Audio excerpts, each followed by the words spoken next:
قرآن کیا کہہ رہا ہے سورۃ حضرت موسیٰ کا واقعہ ہے، اچھی خاصی آیات ہے، میں خلاصہ آپ کی خدمت میں پیش کروں گا۔ حضرت موسیٰ طور پہ گئے 30 دن کے لیے، 10 دن ایکسٹینڈ ہو گئے، اضافہ ہو گیا۔ پہلی ذکر کو گئے 30 ذکر تک، خدا نے 10 دن کیا کیے؟ آج پہلی ذلت سے 10 ذلت جو ہم کرتے ہیں، اور 2 رکعت نماز بھی پڑھتے ہیں جو مغرب عشاء کے درمیان میں، جو حج کے برابر کا ثواب ہے جو 10 دن پڑھتا ہے، اس کے اندر بھی ہمیں کہتے ہیں۔ حضرت موسیٰ 10 دن زیادہ رک گئے طور پہ۔ پیچھے جب واپس آئے تو کیا دیکھا انہوں نے؟ دیکھا قوم گوسالے کی پرستش کر رہی ہے۔ گوسالہ کیسے بنایا؟ جتنا ان کے پاس سونا چاندی تھا، یہ جو بنی اسرائیل بھاگے تھے فرعون سے اپنی جان بچا کے، سونا چاندی تھا، اس سب کو پگھلوا کر سامری کو دیا۔ سامری نے اس سے ایک گوسالہ بنا لیا، اور اس کے اندر سے آواز آتی تھی۔ اس نے کیا کہا کہ یہ وہی رب ہے جو موسیٰ کا رب ہے، موسیٰ نے ان کو چھوڑ دیا ہے، یہ رب ہے۔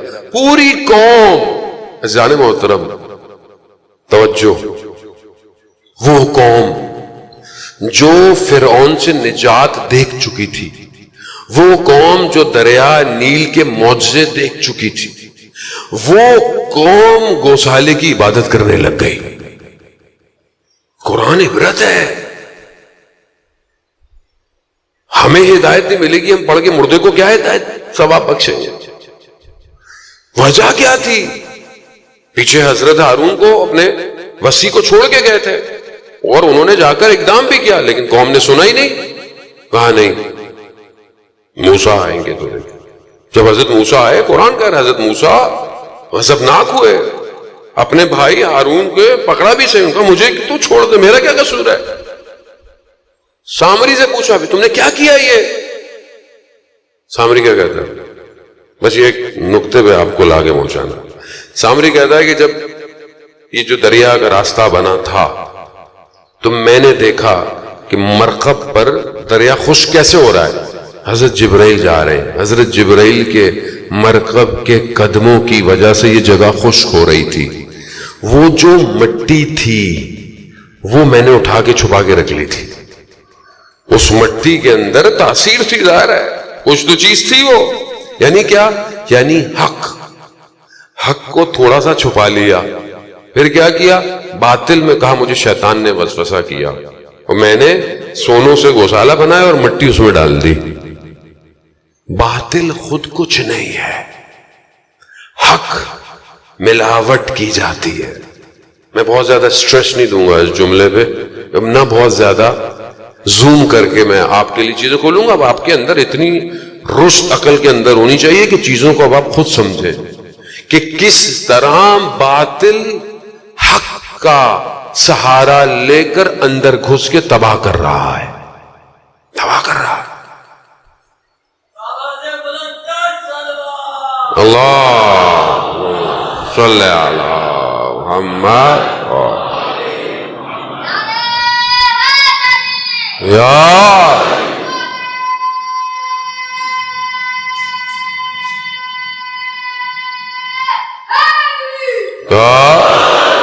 یہ کوئی نہیں کہے گا کہ بھائی میں آپ کا دشمن ہوں، میں اسلام کا دشمن ہوں، میں مسلمانوں کا دشمن ہوں، میں انسانیت کا دشمن ہوں۔ یہ نہیں کہتا وہ آپ کو، وہ اسلام کے لبادے میں آئے، وہ لا الہ الا اللہ کا پرچم اٹھا کے آئے گا۔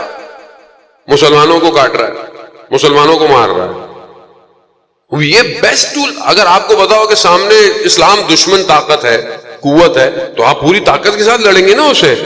لیکن آپ کی شکلیں بھی مسلمانوں جیسی بنا کے آ جائے تو اچھی خاصی تعداد تو کنفیوز ہو جائے گی کہ کیا کریں۔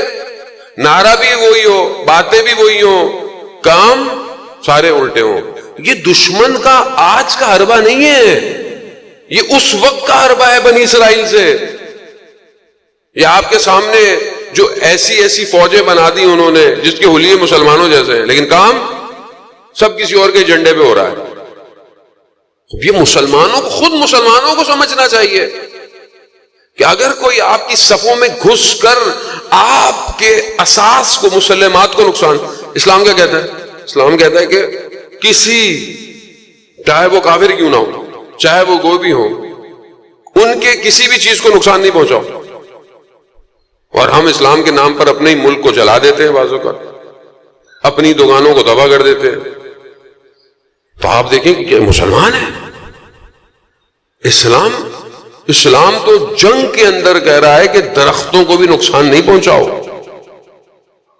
اسلام، کیونکہ رسول کی آواز کو خاموش کرنے کی کوشش جب کی جائے تو یہی ہوتا ہے. ذہن محترم، آج دنیا ٹیکنالوجی کے ذریعے سے، آج دنیا ٹی وی چینل سیٹلائٹ کے ذریعے سے، آج دنیا سٹوریز کے ذریعے سے، آج دنیا اینیمیشن، ایپلیکیشن، گیمز کے ذریعے سے جوانوں کے کانوں کو خراب کر رہی ہے، آنکھوں کو آلودہ کر رہی ہے. کوئی جوان کیسے کھڑا ہوگا خدا کی بارگاہ میں؟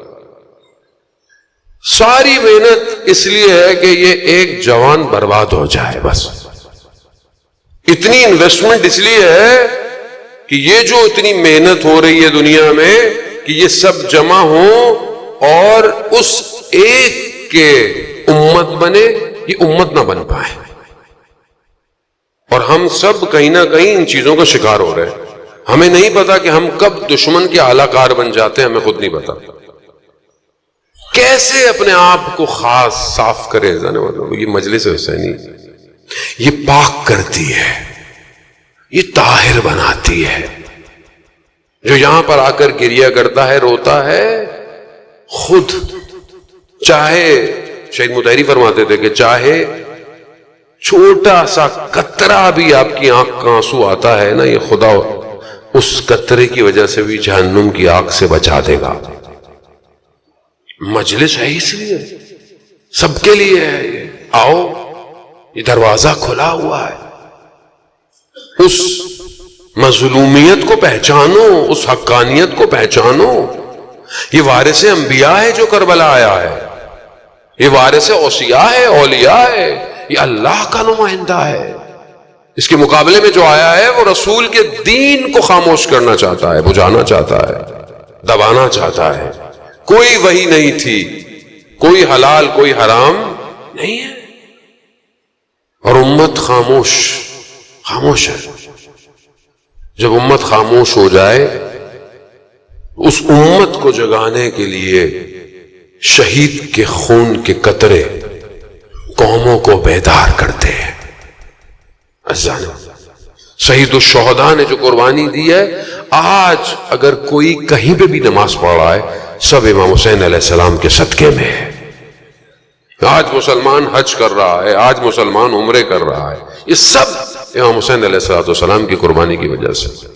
ورنہ وہ دین کی شکل جو 50-61 ہجری میں تھی، اگر وہ چند عرصے بھی کنٹینیو چلتی تو آج اسلام کدھر ہونا تھا.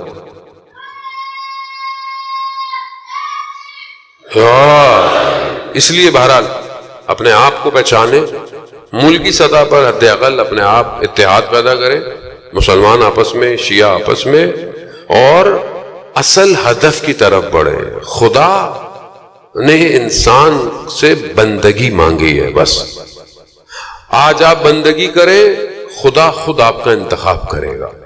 جوان پوچھتا ہے کہ میں امام زمانہ کے لیے کیا کروں، میں کیسے کروں؟ اپنے اندر اس کیفیت کو پیدا کریں کہ جو ایک جوان کے اندر ہونی چاہیے. خود امام آپ کا انتخاب کریں گے، خود امام زمانہ آپ کو اٹھائیں گے. جب انسان خود توبہ کرے، استغفار کرے، امام اس کو خود اپنے لے جاتے ہیں.